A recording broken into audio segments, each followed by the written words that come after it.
Cancer जैसी जानलेवा बीमारी को वक्त रहते इलाज मिलने पर बचने की संभावना बढ़ जाती है। इसीलिए ज़रूरी है कि शुरुआती स्टेज पर ही इसका पता लगा लिया जाए।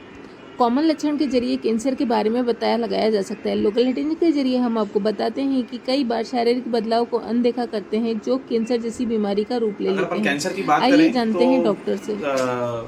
सबसे कॉमन कैंसर्स इंडिया में जो रहते हैं वो हैं हेड एंड नेक कैंसर्स, मतलब मुंह का कैंसर, ब्रेस्ट के कैंसर, महिलाओं में होने वाले ओवरीज और यूट्रस के कैंसर, लंग कैंसर, ये बहुत कॉमन कैंसर्स हैं। अब इनके लक्षण क्या क्या हो सकते हैं? ब्रेस्ट कैंसर का कॉमन लक्षण होता है कि ब्रेस्ट के अंदर गठान होना जो कि पेनलेस है। मुंह का अंदर कोई ऐसा छाला जो 2 या 3 हफ्ते से ज़्यादा हो गया है लेकिन फिर भी भर नहीं रहा है।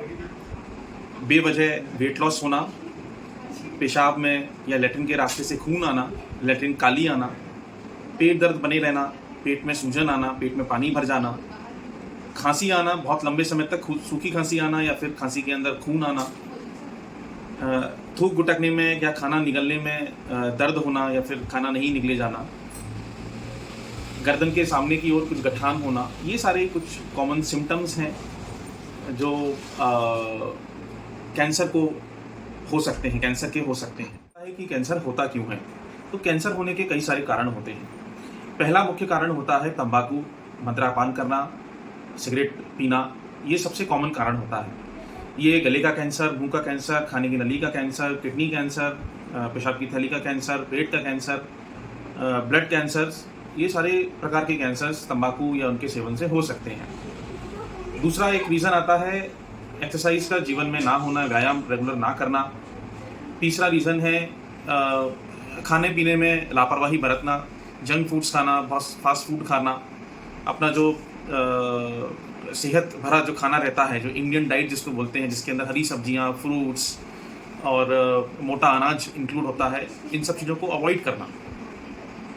चौथा कारण हो सकता है आनुवंशिक या फैमिली, जिनकी फैमिली के अंदर कैंसर चलता आया है, हो सकता है कि वो भी एट रिस्क हैं कैंसर के लिए।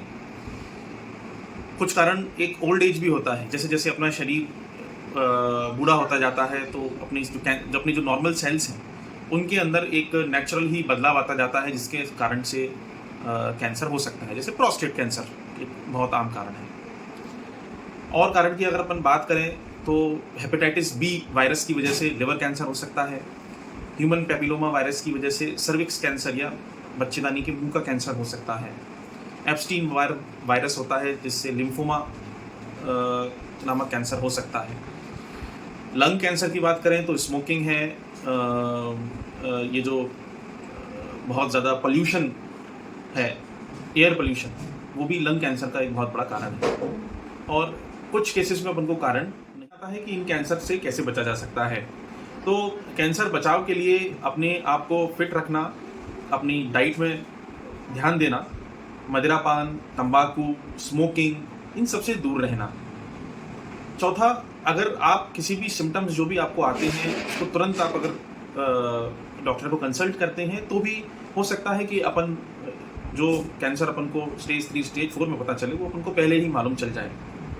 मैंने जेनेटिक्स की बात करी, फैमिली हिस्ट्री की बात करी। अगर किसी पेशेंट की फैमिली हिस्ट्री पॉजिटिव है तो आजकल अपने पास कुछ जेनेटिक टेस्ट हैं जिससे अपन ये पता लगा सकते हैं कि ये जो उसको कैंसर हुआ है वो किसी आनुवंशिक बीमारी का हिस्सा है या नहीं है। अगर उस टेस्ट में पाया जाता है कि इसके अंदर कुछ आनुवंशिक बीमारी का हिस्सा है उस मरीज़ को, तो हमको उस मरीज़ के आसपास के जो परिवार के सदस्य होते हैं उनकी जेनेटिक काउंसलिंग करनी चाहिए और उनको ये बताना चाहिए कि आपको भी ये आनुवंशिक टेस्ट कर लेना चाहिए। अगर आपके अंदर वो आनुवंशिक गतिविधि चल रही होगी तो अपन उसको टेस्ट के द्वारा ही पता लगाया जा सकता है और आपको ये मालूम चल जाएगा कि आप उस कैंसर के एट रिस्क हैं या नहीं। तो अपन उसके पहले ही कुछ सर्जरीज कर देंगे या कुछ दवाइयाँ दे देंगे या आप कुछ स्क्रीनिंग में रख लेंगे ताकि वो कैंसर या तो डेवलप नहीं हो या अगर डेवलप होने में हो तो वो पहले आपको मालूम चल जाए। अगर एक बात और मैं कह रहा था जिसको मैं बोलता हूँ स्क्रीनिंग, इसका मतलब है कि आपको कैंसर बॉडी में डेवलप हो रहा है लेकिन उसका अभी तक कोई सिम्टम नहीं आया है, आप हेल्दी हैं, फिट हैं, अभी तक कुछ भी दिक्कत नहीं है आपको। तो इसके लिए एक स्क्रीनिंग मेथड होता है। जैसे कि ब्रेस्ट कैंसर की बात करें तो उसके अंदर एक मेमोग्राम करके एक स्क्रीनिंग टेस्ट होता है। ये ब्रेस्ट का स्पेशल टेस्ट होता है, इसको एक्सरे बोलते हैं ब्रेस्ट का। इसके अंदर ऐसा है कि अगर ब्रेस्ट के अंदर कोई छोटी गठान, कोई भी छोटा कैंसर का सेल पनप रहा होता है जिसका कोई सिम्टम्स मरीज को नहीं आता है, इसके पहले ही अपन इस टेस्ट के द्वारा मालूम कर सकते हैं। ब्रेस्ट कैंसर इंडिया में सबसे कॉमन कैंसर है। हर 32 में से एक महिला को ब्रेस्ट कैंसर होने का रिस्क है इंडिया में। सर्विक्स कैंसर में भी ऐसा ही है। एक बहुत सिंपल टेस्ट है, उसको पेप स्मीयर बोलते हैं। इससे अपन उस वायरस की पहचान करते हैं जिस वायरस के कारण ये सर्विक्स कैंसर होता है। ये सर्विक्स कैंसर होने के 10 से 15 साल पहले ही आप पता लगा सकते हैं कि आपको सर्विक्स कैंसर का रिस्क है या नहीं। भ्रूण के कैंसर से बचाव के लिए आपको नियमित भ्रूण की जांच करते रहेंगे तो अपन को मालूम चल सकता है। तो ये कुछ स्क्रीनिंग टेस्ट हैं। प्रोस्टेट कैंसर के लिए PSA नामक ब्लड टेस्ट है। तो लंग कैंसर के लिए आप लो डोज CT स्कैन का टेस्ट होता है। तो ये कुछ साधारण टेस्ट हैं साधारण कैंसर्स के लिए जो कि इंडिया में बहुत कॉमन है। उनके लिए अपन स्क्रीनिंग से कैंसर को पहले भी डिटेक्ट कर सकते हैं। साकेत मित्तल, मैं कैंसर सर्जन हूँ और कैंसर रोग विशेषज्ञ। अभी HCG कैंसर हॉस्पिटल इंदौर में कार्यरत हूँ।